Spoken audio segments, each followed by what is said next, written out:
우리가 요한복음을 살펴볼 때 여러 가지 방식들이 있는데요. 그 중에 이제 하나가 주님께서 스스로 자신을 선포하신, 그러니까 에고에이미라고 했었죠. 나는 무엇이다 하고 주님께서 선포하신, 혹은 나는 이다 이렇게 선포하신 부분이 7번 나오는데, 이 7번을 중심으로 해서 요한복음 전체의 주제를 살펴보는 관점이 있습니다. 이 가운데서 예수님의 신성은 조금씩 더 뚜렷하게 분명하게 드러나기 시작을 하죠. 또 이와 함께 이것을 강화시키는 주변에 또 다른 것이 있는데, 그것이 무엇이냐면 절기입니다. 특별히 요한복음은 이 절기와 관련해서 예수님의 그 신성의 표현들을 특별한 상징을 통하여 잘 드러내고 있습니다. 각각의 절기들을 지내시면서 예수님께서 하시는 것들이 대화 가운데서 또 표적 가운데서 분명하게 드러나고 있죠. 어떤 관점에서, 어떤 차원에서 예수님께서 구원 사역을 베푸시는가 하는 것이 주님의 말씀하신 에고에이미와 또 절기가 같이 엮어져서 더 뚜렷하게 기록이 됩니다. 유대인의 3대 명절을 하게 되면 유월절, 그 다음에 맥추절, 그리고 초막절이 있죠. 이 3대 명절 가운데 요한복음에서는 이 초막절과 유월절이 중요한 절기입니다. 맥추절 혹은 우리가 칠칠절이라고 하는 오순절, 이것은 요한복음에서는 다루어지지 않아요. 사도 요한께서 이것을 기록하지 않은 것은 어떤 분명한 이유가 있을 것 같습니다. 추측을 해보면 전적으로 초대교회 때 오순절과 관련해서는 성령 하나님의 사역에 좀 더 집중한 부분이 있습니다. 그래서 성령 하나님의 모든 것들을 나타내는 절기로서 오순절을 사용을 하기 때문에 예수님께서도 아직 성령이 그들 가운데 임하시지 않았다는 부분이 요한복음에서도 강조되고 있어서 그런 어떤 요인이 있어서 오순절에서의 사역을 기록하지 않았는가, 기록하지 않고 다른 절기에 집중하지 않았는가, 이렇게 살펴볼 수도 있습니다. 우리가 살펴본 대로 보게 되면 먼저 우리가 이제 초막절 절기를 살펴봤는데요. 초막절의 절기는 출애굽 후의 광야 생활을 기념하는 절기입니다. 이것을 기억할 때 이 상징들이 있었어요. 요한복음에서 예수님께서는 이 초막절과 관련해서 어떤 상징을 사용하셨냐면 가장 대표적인 상징이 생수였었죠. 생수를 가지고 초막절에 스가랴서에서 예언되어 있던 그 생수가 초막절의 아주 대표적인 상징으로서 예수님을 나타내기도 하고 예수님이 앞으로 하실 사역을 나타내기도 합니다. 그리고 성령께서 하실 일까지 연결이 되죠. 그리고 이 초막절에 또 하나의 상징을 잠깐 사용하시는데 그것이 무엇이냐면 빛입니다. 그러니까 빛에 대한 상징을 사용하셨죠. 그리고 이 빛에 대한 상징은 10장에서 3대 절기에는 포함되지 않지만 유대인들이 당시에, 예수님 당시에 아주 크게 지키고 있었던 수전절의 상징이기도 합니다. 그래서 수전절이라는 절기를 사도 요한께서 기록을 하면서 수전절에서 빛의 이미지로서 어둠 가운데 사람들이 더 이상 다니지 않게 된다는 것을 말씀을 하셨죠. 그리고 이 가운데서 예수님의 자기 선언 중에 최고의 정점에 속하는 선언이 선포가 됩니다. 그것이 무엇이냐면 10장 22절에 10장 30절에 나와 아버지는 하나이니라. 나와 아버지는 하나라는 선언을 통해서 이전까지 예수님께서 하셨던 모든 것들 가운데 가장 뚜렷한 선언이 이제 이루어지게 된 것이죠. 그리고 이제 11장부터 6월절, 요한복음에서 6월절과 관련된 그 내용은 거의 절반이에요. 거의 절반이 다 6월절로 차 있습니다. 초막절이 7장부터 9장까지 이렇게 되어 있는데 그것도 중요하게 다뤄지고 있는데 6월절은 요한복음의 11장부터 후반 19장까지 거의가 반절 이상이 6월절의 이미지 속에서 6월절 절기 속에서 다루어진다는 것이죠. 그만큼 6월절은 대단히 중요합니다. 유월절이 어떤 절기인지는 여러분들이 아시죠? 유월절은 출애굽 상황을 이야기합니다. 광야에 들어가기 전까지죠. 그래서 그 유월절의 첫 유월절의 이미지가 요한복음에서는 중요한 어떤 상징성을 가지고 있습니다. 예수님께서는 공생의 기간 동안에 3번의 유월절을 지내셨어요. 이 3번의 유월절을 요한복음에서 살펴보게 되면 2장에서 예수님께서 유월절에 성전에 들어가셨습니다. 기억나시죠? 성전에 들어가셔서 성전에 있는 온갖 장사치들을 그리고 그런 것들을 짐승들을 다 쫓아내셨어요. 그리고 성전을 정화하셨습니다. 그러시면서 네가 무슨 권세로 무슨 권한으로 이것을 하느냐는 질문에 대하여 너희가 이 성전을 헐어라. 그러면 내가 사흘 동안에 일으키리라. 하고 말씀을 하십니다. 유월절을 말씀하시면서 어떤 것이 항상 덧붙여지냐면요. 예수 그리스도께서 죽으실 것이라는 죽음에 대한 내용이 유월절마다 선포가 되는 거예요. 그래서 첫 번째 지키셨던 유월절에서 예수님은 너희가 성전을 헐어라. 이 말은 유대인들이 예수님을 죽일 것을 말씀하십니다. 그러면 내가 사흘 만에 다시 살아날 것을 또한 같이 말씀하시죠. 유월절에서의 죽음을 이렇게 말씀하시고 그 다음에 두 번째 유월절은 6장에서 나옵니다. 갈릴리 광야에 계실 때 예수님께서 오병이어의 표적을 베푸시죠. 이때가 유월절이 가까운 때입니다. 그때도 예수님께서는 이렇게 말씀하셨어요. 유월절에서는 사람들에게 너희가 내 살과 피를 마시지 않으면 영생이 없다고 말씀하시고 내 살과 피를 먹고 마시는 자만이 내가 마지막 날에 다시 살릴 것이다 하고 말씀하십니다. 모세가 준 떡과 다르게 너희 조상들이 광야에서 먹고 죽은 그 떡과 다르게 내가 주는 내 살과 피는 너희들을 살릴 것이라는 것을 6월절에 6장에서 말씀을 하신 것이죠. 그래서 역시 마찬가지로 6장에서도 이것이 등장을 합니다. 6월절은 늘 죽음을 이야기하는데 예수님의 죽으심을 말하는 것이죠. 그리고 이제 11장으로 넘어와서 이제 본격적으로 마지막 6월절 이야기가 됩니다. 이 세 번의 6월절의 이미지들을 다 묶어서 하나의 이미지를 만들어낸 것이 바로 하나님의 어린 양입니다. 6월절 어린 양. 이 하나님의 어린 양이라는 이 표현은요, 예수님을 그렇게 부르는 표현은 다른 복음서에서는 없어요. 오직 사도 요한만이 사용하는 표현입니다. 사도 요한은 예수님에 대한 모든 사역들을, 공생의 기간 동안 하셨던 사역들을 대표할 수 있는 상징, 그것을 하나님의 어린 양이라고 보고 있어요.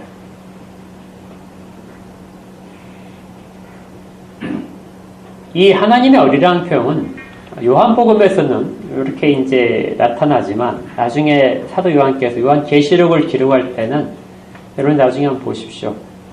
요한계시록 5장부터 끝까지 어린 양에 대한 표현들이 엄청 많이 등장합니다. 예수님을 아예 성자 하나님을 어린 양이라고 계속해서 표현을 하고 있어요.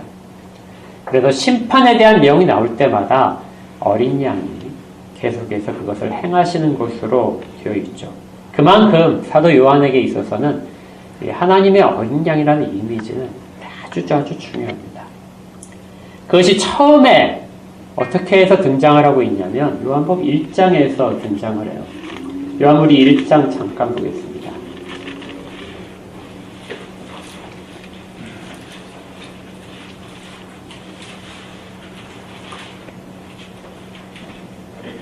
요한복음 1장에서 예수님을 가리키는 표현들이 무엇이었냐면 태초에 말씀에 계셨다. 이 로고스가 등장을 하죠. 그리고 그 안에 생명이 있었다. 그러니까 우리가 뒷부분에서 계속해서 이제 알게 된 내용들이 1장에 선포되어 있었다는 것이죠. 그리고 이 생명은 사람들의 빛이다. 그리고 또 참빛, 곧 세상에 와서 사람들에게 비추는 빛이 있었다. 그래서 뒷부분에서 나오는 모든 이미지들이 1장에서 사실은 다 있었습니다. 이건 이제 감추어진 사실들이었어요. 아무도 모르죠. 나타날 때까지는 사람들은 전혀 모릅니다. 그런데 예수님께서 이 땅 가운데 모습을 드러내신 첫 장면으로서 요한복음에서 기록하고 있는 것은 세례자 요한이 예수님을 보고 선포하는 장면이에요. 그때 세례자 요한이 예수님께서 오시는 걸 보고 무엇라고 선포를 하게 되냐면 1장 29절에 같이 읽겠습니다. 이튿날 요한이 예수께서 자기에게 나오심을 보고 이르되 보라 세상 죄를 지고 가는 하나님의 어린 양이다.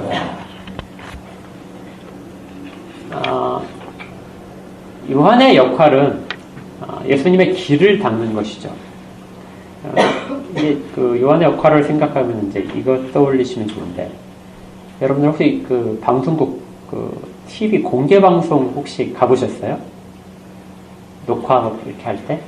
안 가보셨죠? 네. 그럼 이제 제가 이제 자신있게 얘기할 수 있어요. 네. 공개 방송을 가게 되면 꽤 길게 해요. 여러분들이 뭐 1시간짜리 프로그램을 본다 그러면은 한 3시간 이상 이렇게 녹화를 합니다. 4시간 이렇게 해요. 그러면 이제 거기 가면 사람들이 막 이렇게 막 웃긴 얘기하면 막 웃고 그러잖아요. 이렇게 막 박수도 치고. 그런데 사람들이 처음에 잘 안 해요. 그래서 이 사람들이 이제 앉아서 시작하기 전에 한 30분 아니면 뭐 길면 이제 한 뭐 40분 정도 전에 미리 바람잡이가 나옵니다. 바람잡이가 나와서 사람들한테 어떤 장면에서 이렇게 박수를 치고 어떤 장면에서 막 소리를 지르고 앞에서 물론 이제 그 뭐죠? 표지판 들고 박수하게 되면 이렇게 들면 이렇게 사람들이 막 박수를 치고 막 환호하게 되면 막 환호하고 막 그래요. 그걸 연습을 합니다. 그리고 이 굉장히 기술이 필요해. 사람들 막 집중시켜야 되기 때문에. 그리고 대부분이 이제 그 개그맨들, 아직 유명하지 않은 개그맨들 있잖아요. 이제 막 초짜들. 이 개그맨들이 보통 나와서 그걸 해요. 근데 굉장히 잘합니다. 사람들 막 거의 끌어당겨요. 그렇게 해서 분위기를 막 띄워놓고 그 다음에 이제 마지막에 MC를 소개를 해줘요. MC를 소개했는데 그분이 이제 모든 것을 이제 다 이렇게 진행을 하는 거죠. 진행자를 소개할 때 그냥 단순히 막 누구누구 진행자, MC 누구누구를 소개하는 이해하지 않고요. 좀 거창하게 소개합니다. 사람들한테 막 기대를 하게. 바로 이 세례자 요한이 그런 역할인 거죠. 길을 여는 자. 사람들로 하여금 그 오실 예수님에 대해, 오실 그리스도에 대하여 모든 것을 기대를 갖게 하고 초점을 맞추게 하는 거예요. 그런데 세례자 요한이 예수님을 소개하는 멘트가 무엇이냐면 세상 죄를 지고 가는 하나님의 어린 양이다. 이것이 예수님이 이 땅 가운데서 행하신 모든 것들을 대표하는 그러한 선언인 것이죠.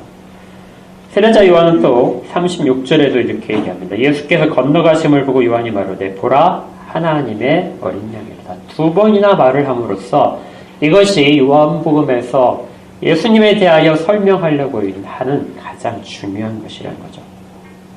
그래서 우리가 오늘 그 제목으로, 설교 제목으로 삼은 것도 왜 6월절 어린 양이신가 하는 부분에 있어서 첫 번째 답은 세례자 요한이 예수님을 이렇게 소개했기 때문에 그렇습니다. 그리고 그걸 따라서 우리는 예수님을 하나님의 어린 양으로서 그 이미지를 다 받아들이고 있는 거죠. 또한 이 6월절이라는 말이 붙은 것은 예수님께서 이 하나님의 어린 양으로서 죽으시는 그 세상 죄를 지고 가는 하나님의 어린 양으로서의 이미지가 어느 절기에 시행이 되냐면 6월절에서 시행이 됩니다. 그래서 사람들은 이제 자연스럽게 요한복음을 읽으면서 6월절과 그래서 아주 길게 설명하는 그 6월절과 그 가운데서 예수님이 행하시는 모든 일들을 어린 양으로서 그렇게 뚜렷한 이미지를 가져야 하는 것입니다. 6월절마다 요한복음에 기록된 6월절마다 예수님의 이 하나님의 어린 양으로서의 죽으심이 분명하게 기록되어 있고 그것이 11장에 이제 처음으로 이제 구체적으로 시행이 되는 거예요. 그것이 이 땅 가운데 역사적으로 어떻게 시행이 됐는가 하는 부분이 나오는 것이죠. 공교롭게도 예수님께서 죽었던 나사로를 살리시면서 예수님의 죽음이 공식적으로 진행되고 있음을 볼 수 있습니다. 참으로 신비한 일이죠. 살리심으로 인하여 예수님은 죽으심의 길로 들어가시는 겁니다. 우리가 이 읽었던 부분 대제사장의 이 설득과 이 공회에서의 일들은 우리가 2주 전에 다뤄본 적이 있어요.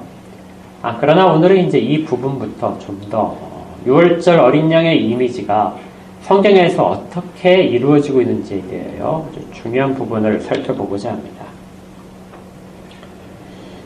예수님의 죽으심에 대해서 세상이 그 역사에 기록을 하고 있는 것은 요한복음이 지금 기록하고 있듯이 대제사장이, 당시의 대제사장이었던 사람이 사람들에게 예수님의 죽음의 필요성을 설득하면서 나타납니다. 그리고 그것을 논리적으로 설득을 하게 돼요. 그것이 무엇이냐면 우리가 읽었던 부분인 한 사람이 백성을 위하여 죽어서 온 민족이 망하지 않게 되는 것이다. 이것이 너희에게 유익하다.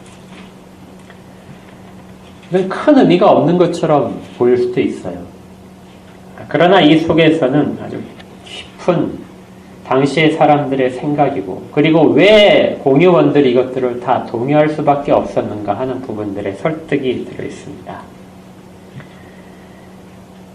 2주 전에 말씀드렸듯이 이 대제사장이 지금 이야기를 하고 있는 것은 대속죄일의 염소를 이미지상에서 갖고 그것을 적용시키는 거예요. 하나가 죽어서 모든 것을 대신할 수 있는 것. 가장 대표적인 것이 속죄일에 대제사장이 그의 피를 가지고 지성소에 들어가는 염소입니다. 이 양이 아니고 염소예요. 제가 2주 전에 양이라고 잠깐 얘기했던 것 같아요. 염소입니다. 대속죄일의 염소를 좀 살펴보게 되면요. 레위기 16장에서 정해져 있는데요. 이스라엘 백성들이 자기도 모르는 사이에 지은 죄들, 아니면 아주 심각한 죄를 제외하건 그것까지 포함됐을 수도 있습니다. 이스라엘의 모든 죄들에 대하여 한 번 모든 것들을 씹는 그 절기가 대속죄일입니다. 이때 2마리의 염소를 택하죠. 2마리의 염소를 선택을 해서 제비를 뽑아서 한 마리는 죽입니다. 그리고 그 피를 가지고 대제사장이 1년에 한 번 딱 들어가는 그 대제사장이 지성소에 그 피를 가지고 들어가서 이스라엘의 모든 죄들을 대속하게 됩니다. 그리고 나와서는 죽이지 않은 남은 한 염소, 그 염소에 손을 얹고 이스라엘의 모든 죄를 그 가운데 전가를 시킵니다. 그리고 그걸 사람으로 하여금 아주 먼 황무한 땅까지 끌고 가게 해서 그곳에서 놓아서 버리게 하는 것이죠. 이것은 죄를 용서할 뿐만 아니라 죄가 이스라엘 백성으로부터 완전히 떠났다는 상징이고요. 하나님께서 기억조차 하지 않으신다 하는 그런 것들을 나타내게 됩니다.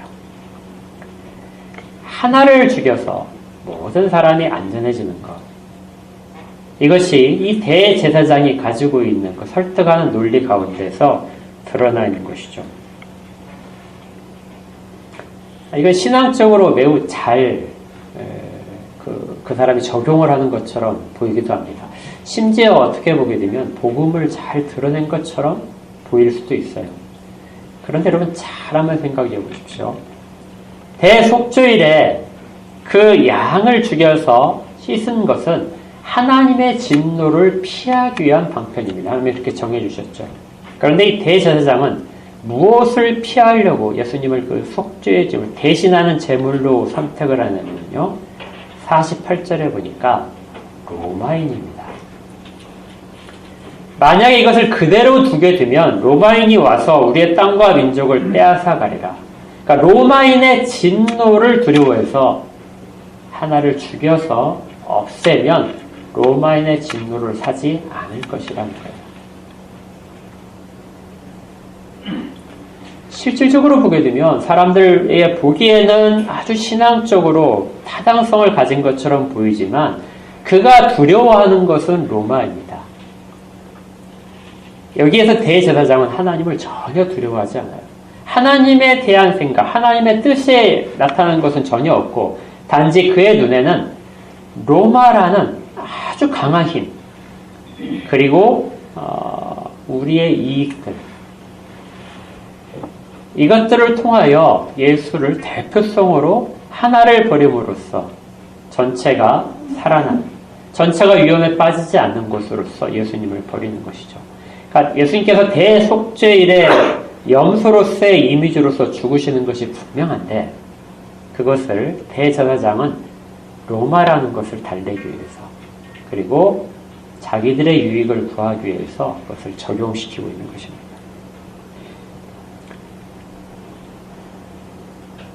많은 사람을 위해서 한 사람을 버려도 된다.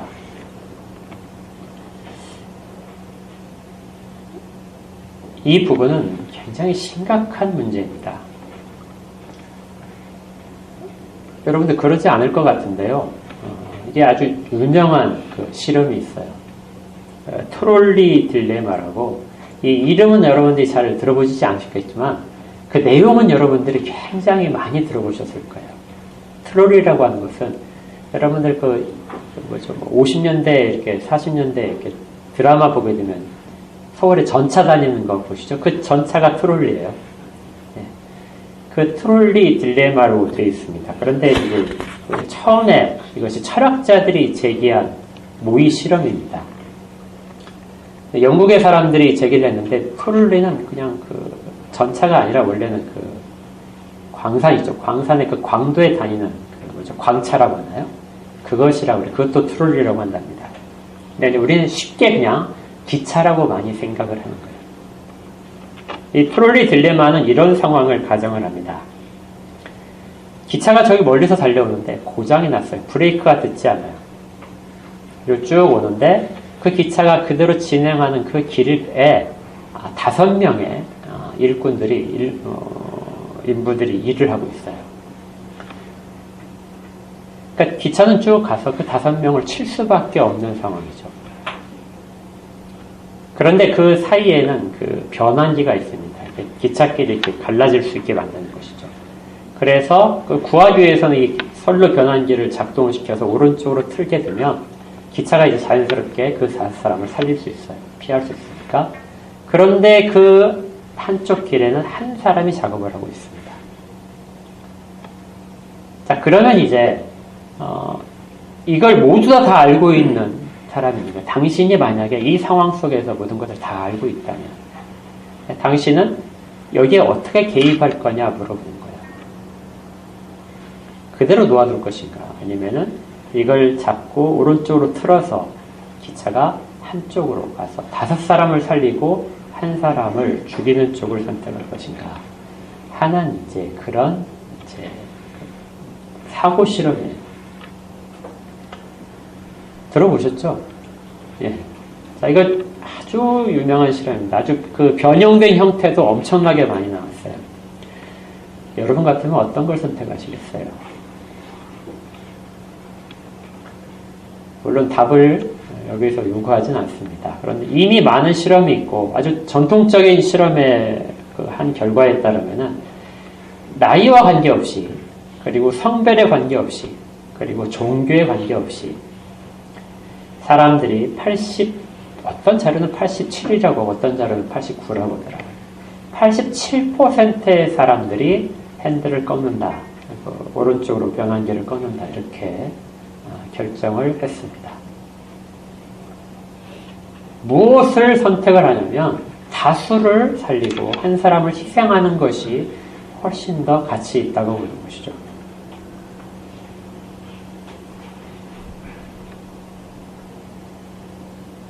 아까 제가 말씀드렸잖아요.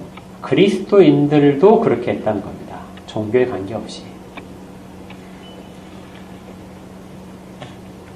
물론 이것이 그리스도인들이 선택을 하든 누가 선택하는지 간에 그 선택한 배경이 이제 이 철학자들이 분석할 때 가장 핵심적인 내용이 돼요.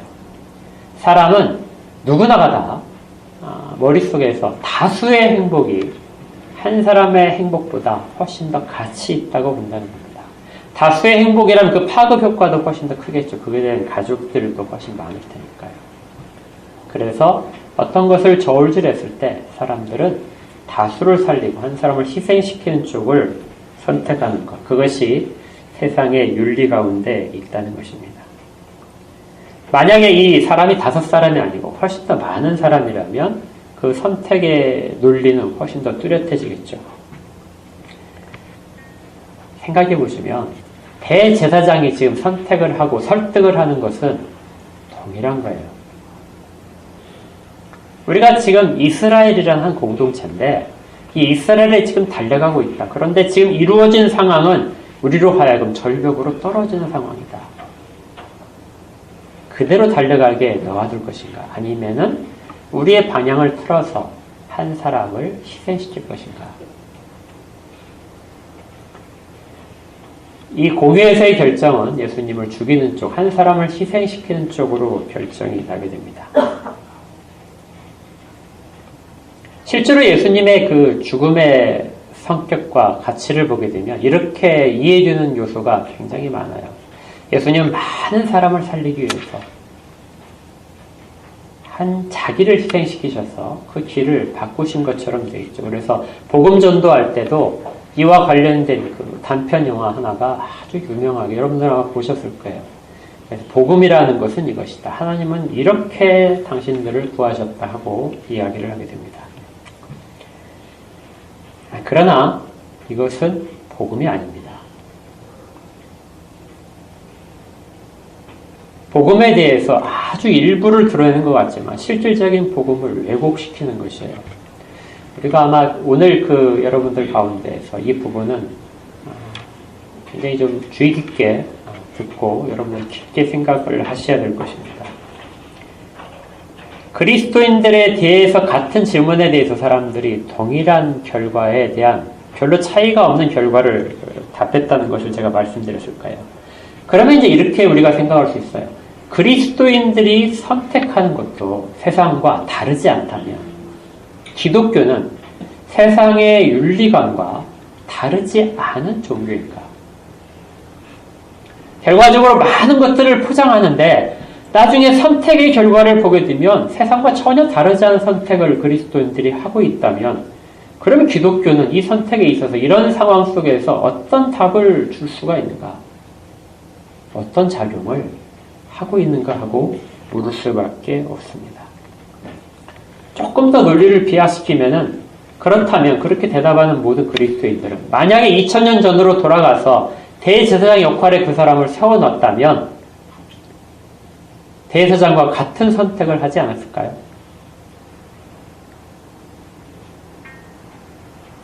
우리가 만약에 그렇게 지금 대답을 한다면 대제사장의 선택은 지극히 타당한 것이 되고 맙니다. 그리스도인들이라면 조금 달라야 되죠. 결과는 같을 수 있습니다. 그러나 그 중간 과정과 그 동기 자체가 완전히 달라야 됩니다. 그리스도인들도 이런 상황을 피할 수 없는 때가 있을 수 있어요. 그렇게 결정을 해야 될 때가 올 수도 있습니다. 그러나 그때 우리의 기준은 이 많은 사람들이 내렸던 결과 다른 기준을 가지고 결정을 해야 됩니다. 그러면 같은 결과가 될 수도 있고 다른 결과를 선택할 수도 있어요. 그러나 무엇보다도 중요한 것이 있는데요. 이 문제 자체가 굉장히 아주 심각한 우리로 하여금 갈등하게 하는 그 요소가 포함되어 있다는 것이죠. 문제 자체에 포함되어 있습니다. 잘 분석을 해보시면 이 트롤리 딜레마를 우리에게 소개시켜 줄 때 앞에서 자세히 설명하잖아요. 그 자세히 설명하는 것은 사람들로 하여금 그 모든 과정을 알고 있다고 만들게 합니다. 모든 과정을 뚜렷하게 알고 있기 때문에 선택을 하는 데 있어서 당신의 선택만 남은 거야. 당신은 모든 것들을 다 명백하게 알고 있어. 이렇게 가정을 하고 시작해요. 가정이 아니고 실제적으로 그렇게 본 것처럼 생각을 하게 만듭니다. 그러나 우리가 만나는 모든 상황들은 다 알 수 있는 상황들이 아니에요. 우리는 일부만을 알고 있습니다. 그리고 일부 속에서 우리는 선택을 하는 거예요. 마치 우리가 모든 것을 다 알고 있듯이 선택할 수 있는 사람은 이 땅 가운데서 한 사람도 없습니다. 그건 심각한 교만이에요. 왜 이것이 문제가 되냐면 이 트롤리 딜레마를 접하면서 사람들은 일시적으로 모든 것을 알고 있다는 착각 속에 사람들을 두고요. 두 번째는 모든 것을 결정할 수 있는 권한이, 판단뿐만 아니라 권한이 당신에게 있다고 지금 주어지는 겁니다. 사람의 생명을 선택해서 결정할 수 있는 권한이 당신에게 있다. 당신은 모든 상황을 알고 있다. 오로지 당신의 판단과 결정에 따라서 이 일은 달라진다. 이것을 우리가 심각하게도 문제를 한번 생각해 봐야 됩니다. 이 철학자들이 그 속에서 담아내고 싶었던 것은요, 사람이 모든 것을 할 수 있다는 거예요. 그래서 그리스도인들에게 실제로 하나님께서 어떻게 생각하실까 하는 것을 묻지도 않고 바로 마치 모든 사람들이 그러듯이 자기가 마치 하나님과 같은 상황이 된 것처럼 모든 상황을 알고 모든 권한을 가진 것처럼 그 자리에 잠시나마 서게 만듭니다. 그러면 그리스도인들도 전혀 차이가 없는 결론을 선택을 하게 돼요. 그리고 또 여기에 숨어있는 또 정말 좀 무서운 것이 있다면 사람을 숫자로 평가하게 만듭니다. 다수의 생명은 한 사람의 생명보다도 훨씬 더 가치 있다. 다수가 행복하다면 한 사람의 행복은 무시해도 된다는 것이죠.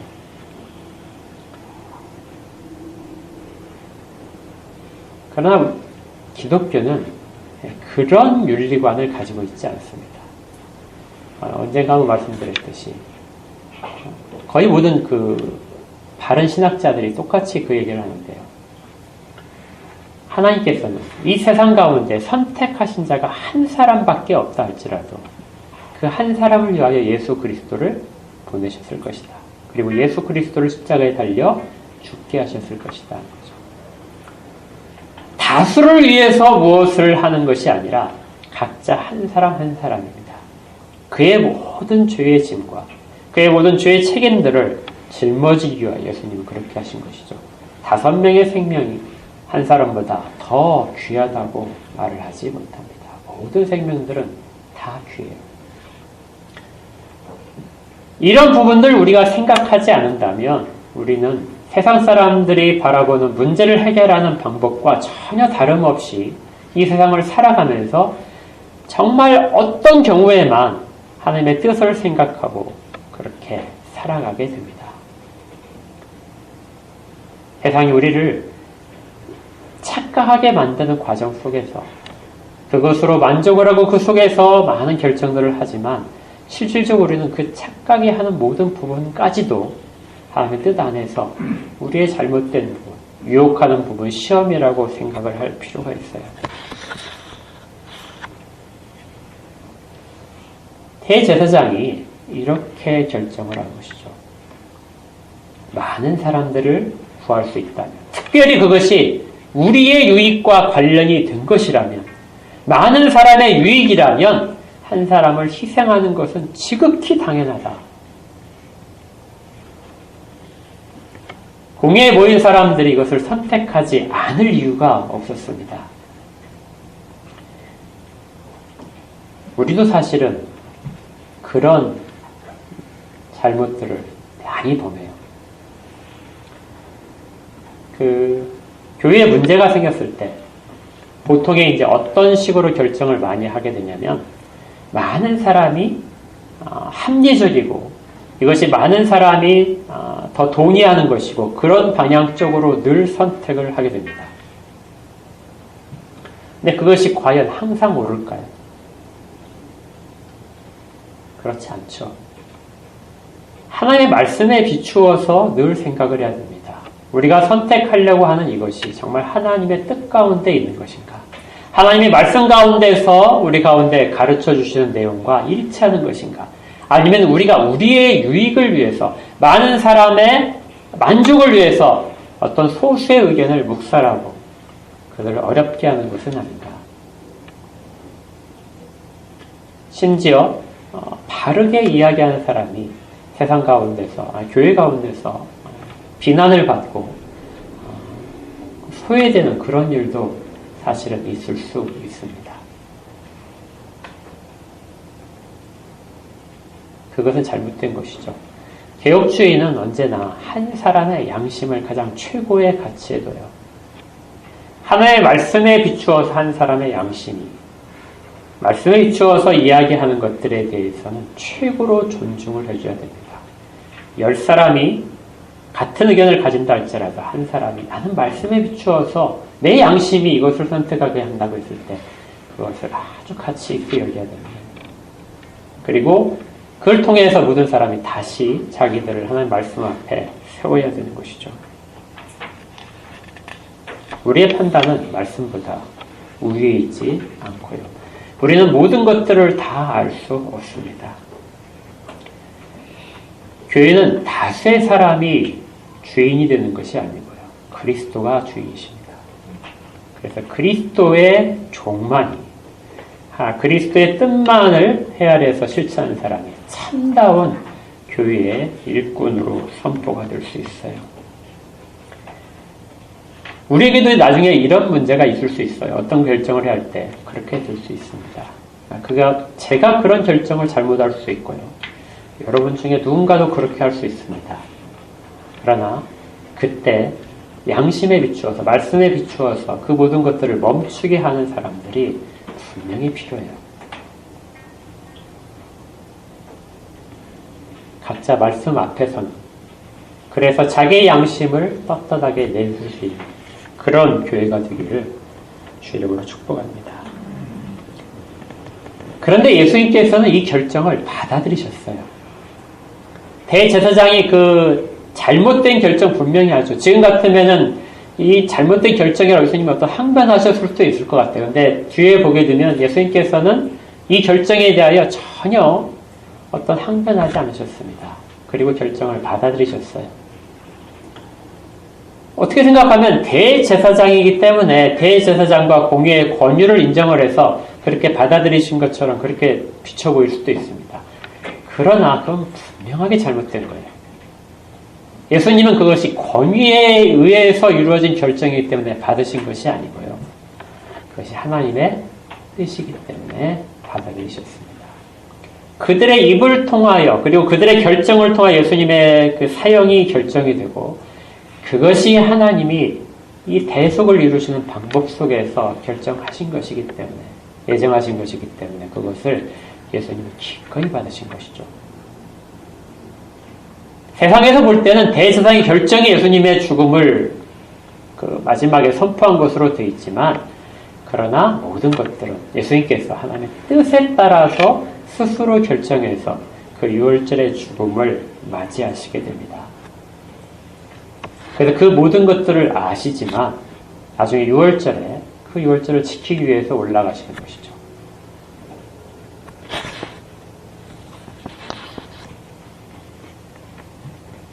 대제사장의 말은 예수님의 죽음에 대한 아주 일부적인 부분, 속죄일에 염소가 행하시는 그런 부분에 대한 일부분을 드러냈을 뿐입니다. 그래서 성령님께서는 성경을 통하여 사도 요한의 말을 통하여 실질적인 의미가 무엇인지를 첨부적으로 다시 자세하게 설명해 주실 필요가 있어요.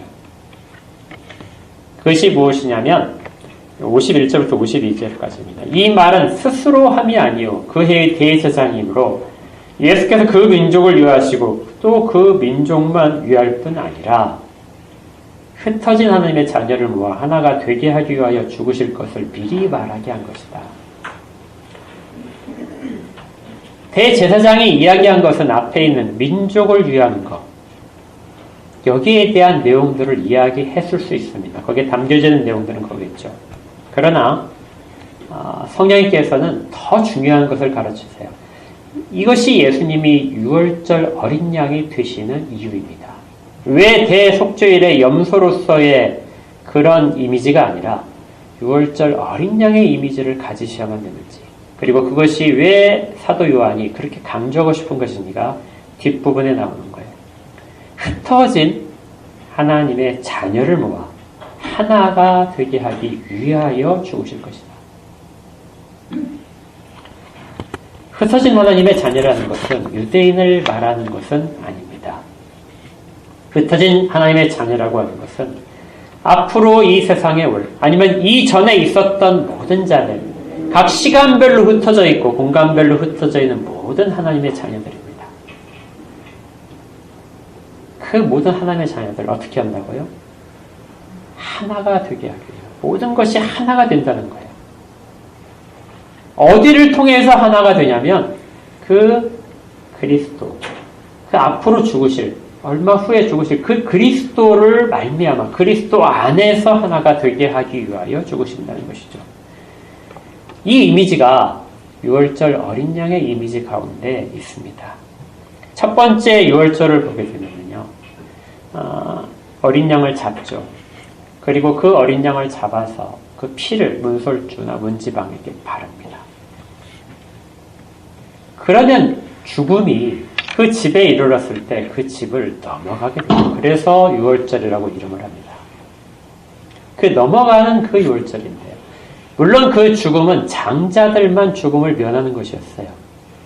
그런데 장자는 온 집안의 대표입니다. 그래서 그 집안 전체가 죽음을 면하는 것이죠. 근데 만약에 그 집에 애굽인이 있었다면 어떻게 됐을까요?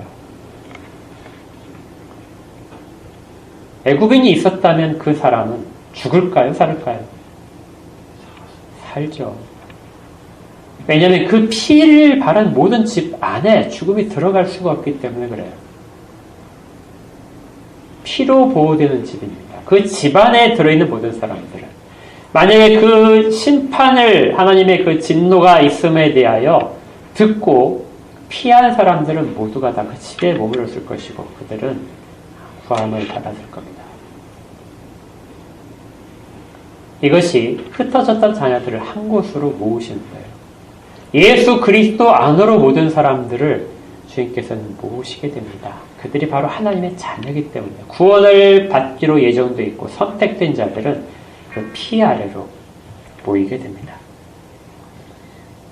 그리고 그 속에서 아무것도 하고 있는 게 아니에요. 그 속에서 유월절 그 피를 바른 어린 양을 잡아서 어떻게 하죠? 먹게 됩니다. 이때 그 집안에 있는 사람들 숫자를 세서 그 분량대로 먹으라고 되어 있어요.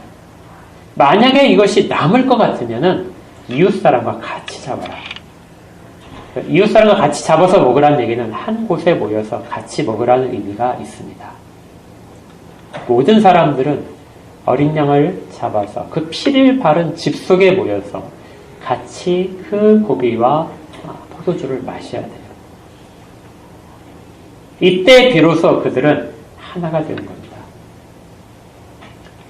그래서 예수님께서 그 두 번째 유월절 6장에서 내 살과 피를 먹고 마셔야만 너희가 산다. 이 부분을 유월절 어린 양 속에서 말씀을 이미 하셨던 것이죠. 대속죄일의 염소와 유월절 어린 양은 아주 큰 차이가 있습니다. 대속죄일의 염소는 죄를 용서받는 것만 있어요. 그런데 유월절 어린 양은 그 죄를 용서하는 것뿐만이 아니라 죄의 결과인 죽음까지도 면하게 하는 것입니다. 대속죄일의 염소는 사람들이 그 고기를 먹지 않아요. 그건 굉장히 부정해진 것입니다. 그러나 유월절 어린 양은 사람들이 반드시 먹어야 돼요. 그것이 생명이기 때문에 그렇습니다. 죄를 씻는 문제에 지나치지 않고 거기에 머물지 않고 생명에 관한 일로 나가기 위해서는 대속죄의 염소가 아니라 유월절의 어린 양이 예수 그리스도의 사역을 나타내는 데 있어서 중요한 이미지를 다 나타낼 수 있다는 것이죠. 출애굽 공동체가 이렇게 이방 사람들을 아마 초대했을 겁니다. 왜냐하면 바로 그 다음날 사람들이 애굽을 떠나는데요. 그때 많은 이방인들이, 다른 족속들이 이 이스라엘 히브리 사람들이 나오는데 동행을 하게 돼요. 그래서 학자들은 그 전날 밤에 그들이 그 죽음을 넘어가는 일을 모두가 다 이스라엘 백성과 같이 경험을 했을 것이다 봅니다. 이것은 신약에 있어서 아주 중요한 것이 돼요. 사도행전에서도 그렇지만 당연히 이방인들도 그리스도의 피로 그 보호되는 언약 공동체에 들어와서 동일한 예수 그리스도를 먹고 마시게 됩니다. 그러면 생명의 공동체에 속해서 그들이 실질적으로 흩어진 자들을 하나로 모은 일에 유효한 참여를 하는 것이죠. 이것이 예수 그리스도께서 담당하셨던 일입니다. 비록 공간적으로 떨어져 있고 그리고 시간적으로 떨어져 있지만 여러분들이 상상을 충분히 하실 수 있어요. 예수 그리스도의 피가 뿌려진 곳에 모든 시간대의 사람들이 모여있고 같이 예수 그리스도를 먹고 마시고 있는 것. 이것이 우리가 이야기하는 보이지 않는 교회, 무형의 교회인 것이죠. 지금 성령께서는 사도 요한을 통해 이것을 기록하게 하시는 것입니다. 그래서 이것을 또 다른 말로 화목제물이라고 부르게 돼요. 단순히 죄를 용서하고 죄를 씻는 속죄 제물이 아니라 속죄 제물일 뿐만 아니라 화목제물이다.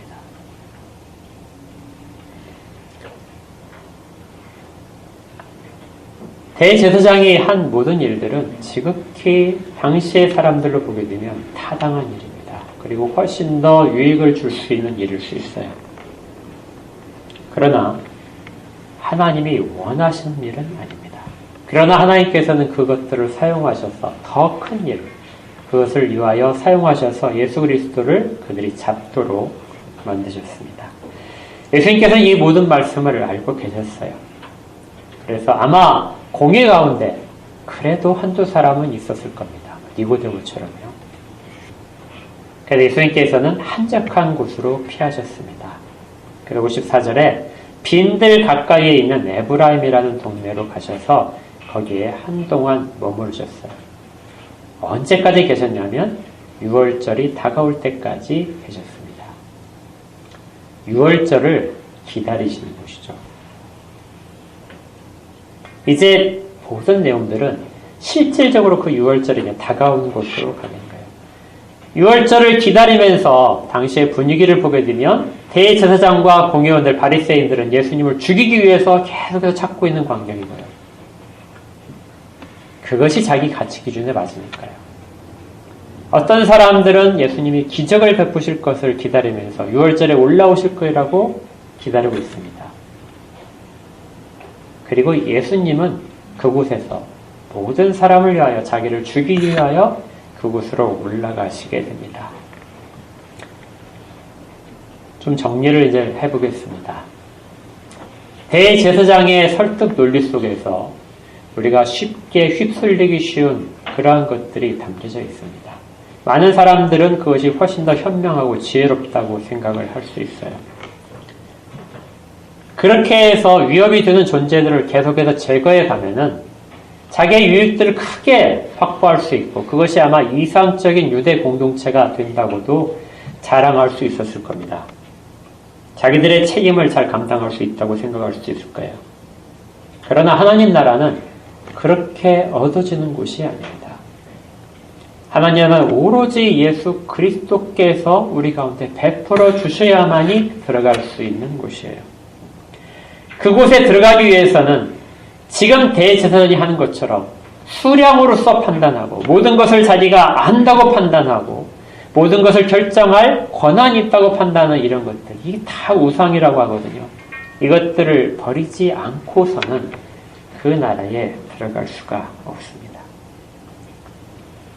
오로지 그 집에 들어간 사람들은 예수 그리스도께서 하신 일들에 대한 것을 늘 생각을 하고 하나님의 뜻이 무엇인지 말씀 속에서 찾으려고 하는 것이죠. 그것이 기쁨이 되는 사람들, 그 사람들은 지금도 천국의 기쁨 속에 있게 되고 생명수의 기쁨과 활력 속에 머물 수 있습니다. 우리 교회가 이런 가치 속에서 세워져 있어야 됩니다. 세상의 가치관과 분명히 출발점이 달라요. 결과는 같을 수 있어요. 교회가 하는 일과 세상의 어떤 단체들이 하는 일이 결과는 같을 수 있지만 출발점과 동기는 분명하게 차이를 가져야 됩니다. 그래서 어떤 사람들은 교회의 동기를 알게 되면 교회를 비난하고 배척하고 심지어 조롱할 수도 있어요. 그 여파가 우리 가운데 올 수도 있습니다. 그러나 이것이 정말 하나님의 뜻에 맞는 것이라면 그것들은 전혀 우리를 해롭게 하는 것이 아니라 우리가 얼마나 하나님 안에 있는가를 드러내는 확신의 증거들이 될 것이고요. 그리고 우리 가운데 주님께서 주시는 상으로서 작용할 것입니다. 그걸 알기에 모든 것을 버려도 좋다. 모든 우리를 감싸고 있는 모든 것들을 버려도 좋다 하는 것이 이 개혁주의가 바르게 드러내고자 하는 것입니다. 우리 교회가 사실은 이런 교회가 되어야 됩니다. 물론 부족하죠. 그러나 그것